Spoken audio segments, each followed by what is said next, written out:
اعوذ باللہ من الشیطان الرجیم بسم اللہ الرحمن الرحیم۔ کروڑوں درود و سلام نبی پاک صلی اللہ علیہ وآلہ وسلم پر۔ محترم بزرگوں، بھائیوں، دوستوں اور بہنوں، السلام علیکم۔ آج میرا موضوع ہے واقعہ کربلا، حضرت امام حسین علیہ السلام۔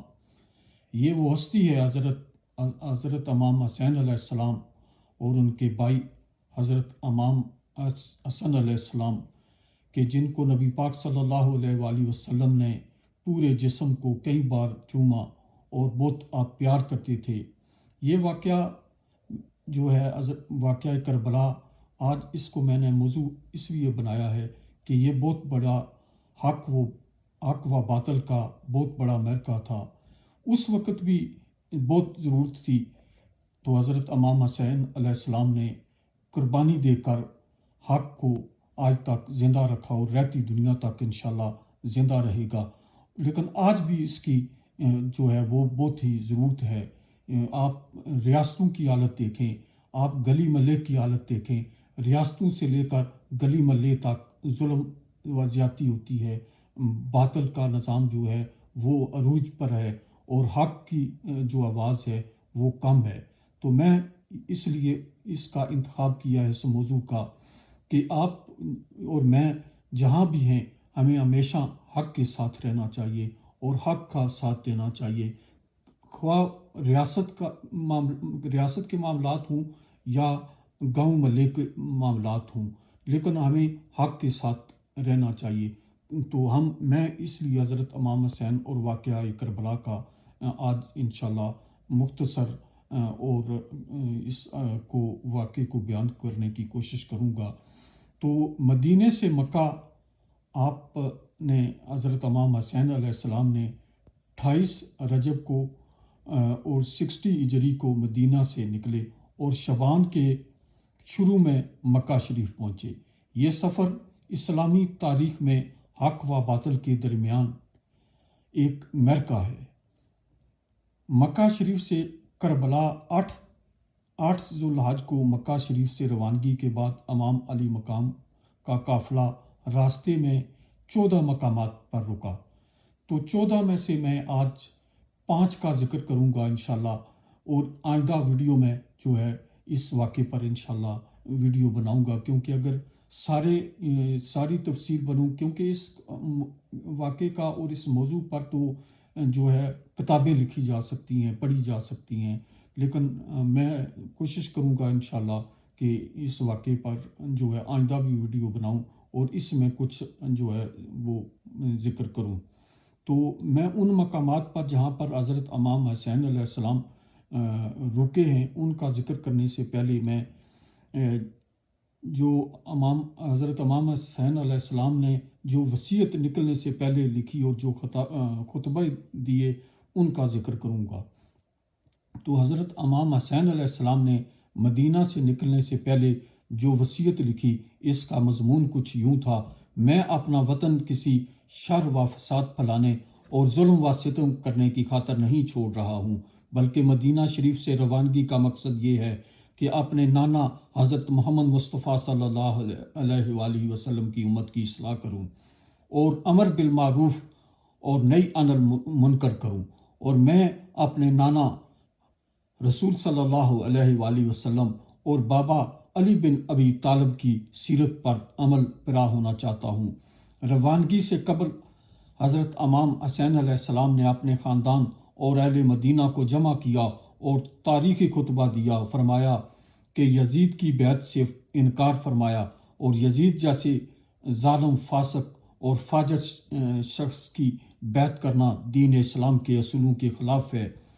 فرمایا دوسرے نمبر پر کہ حق کے ساتھ کھڑا ہوں، میں حق کے ساتھ کھڑا ہوں اور ظلم کے خلاف کھڑا رہوں گا، چاہے اس کے لیے اپنی جان قربان کرنی پڑے۔ یہ سفر مکہ شریف سے مدینہ شریف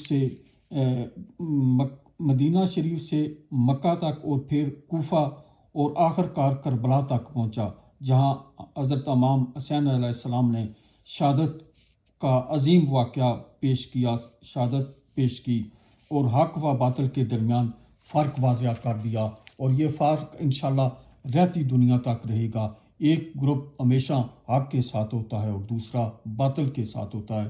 باطل ہمیشہ جو ہے وہ اکثریت میں ہوتا ہے، اس کی اکثریت ہوتی ہے، لیکن ہم نے ہمیشہ حضرت امام حسین علیہ السلام کے حق کا ساتھ دینا ہے، یزید کی ہم نے مخالفت کرنی ہے. یہ یہاں پر میں ایک حدیث نبی پاک صلی اللہ علیہ وسلم نے فرمایا کہ جب ظلم و زیادتی کو دیکھیں تو اس وقت اگر آپ طاقت رکھتے ہوں تو پھر آپ جو ہے ہاتھ سے روکیں، اگر ہاتھ سے نہیں روک سکتے تو پھر آپ زبان سے روکیں، کہیں، اور اگر وہ بھی نہیں کر سکتے تو دل میں اس کو برا سمجھیں. اور یہ دل میں برا سمجھنے کو جو ہے وہ کمزور ترین ایمان کی نشانی ہے.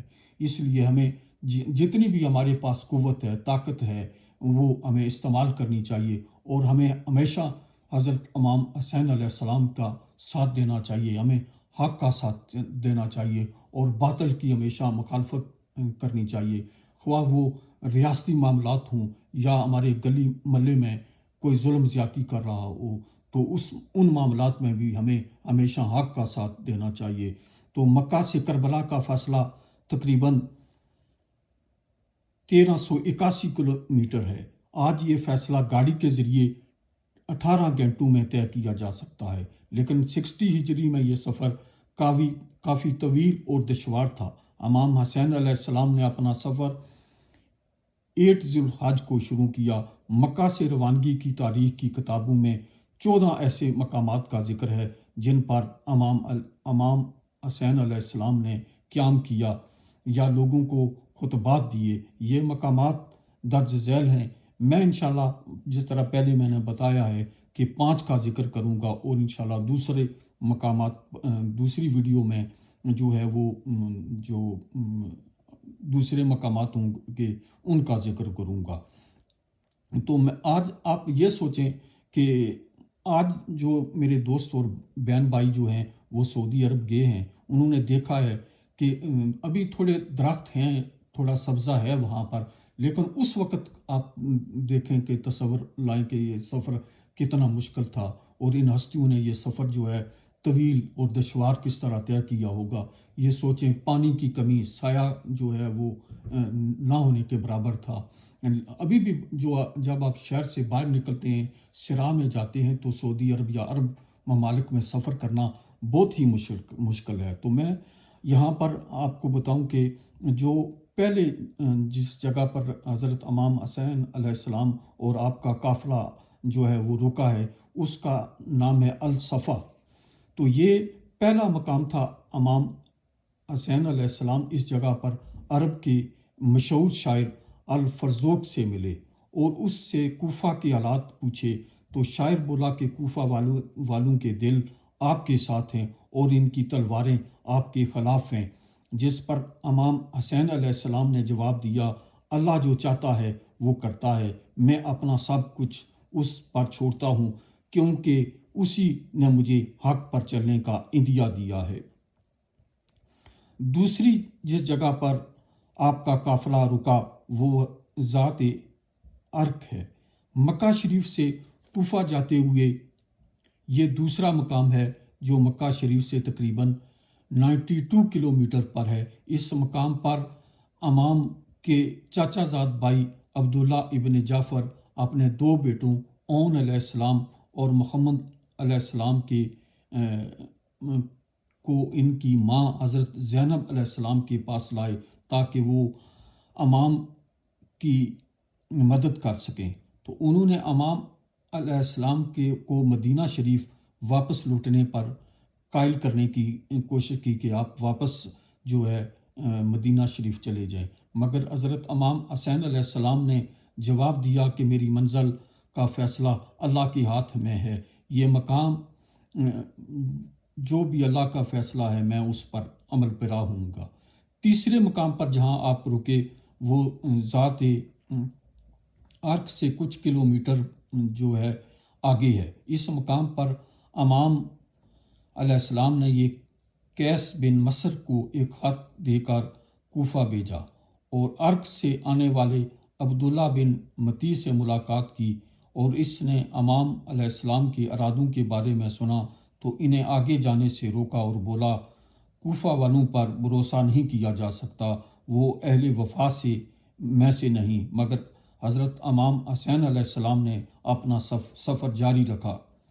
چوتھے مقام پر جس پر آپ رکے وہ حجاز کی پہاڑیوں پر ایک آبادی تھی، اور یہاں پر حجاز کی پہاڑیوں کا سلسلہ ختم ہو جاتا ہے اور اس کے بعد عرب کا تپتا ہوا ریگستان شروع ہوتا ہے۔ یہاں آپ کی ملاقات زبیر ابن کین سے ہوئی۔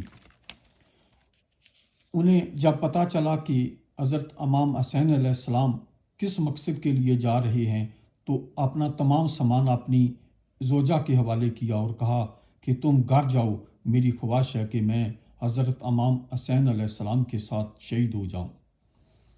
پانچویں نمبر پر جس جگہ آپ کا قافلہ رکا اس کو زبالہ کہتے ہیں۔ اس مقام پر حضرت امام حسین کی ملاقات دو آدمیوں سے ہوئی جن کا تعلق عرب کے قبیلے اسدی سے تھا، تو انہوں نے امام کو کوفہ والوں کے ہاتھوں جناب مسلم بن عقیل کی شہادت کی خبر دی، اور امام علیہ السلام نے فرمایا کہ بے شک ہم اللہ کے لیے ہیں اور اسی کی طرف لوٹ کر جانا ہے۔ تو آپ کا حوصلہ بہت ہی پہاڑ کے سے بھی اونچا تھا، اور آپ نے یہ حق و باطل کی جنگ میں فرق واضح کر دیا، اور بہت بہادری اور دلیری سے ایسا واقعہ جو ہے، ایسی قربانیاں آپ نے دی جو کبھی دنیا میں کوئی نہیں دے سکے گا۔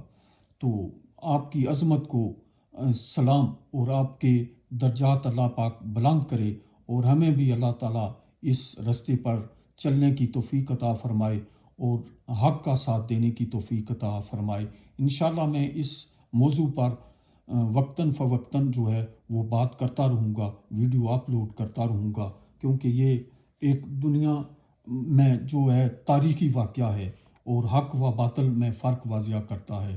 تو اسی پر میں اجازت چاہتا ہوں، پلیز یہ ویڈیو لائک اور شیئر کریں، اور میرا YouTube per channel health education and tourism subscribe کریں تاکہ آپ کو معلومات مل سکے۔ اللہ تعالیٰ آپ کو مشکلات، مصیبتوں اور بیماریوں سے بچائے، اور مجھے بھی اللہ پاک آپ کو حفظ و امان میں رکھے۔ اللہ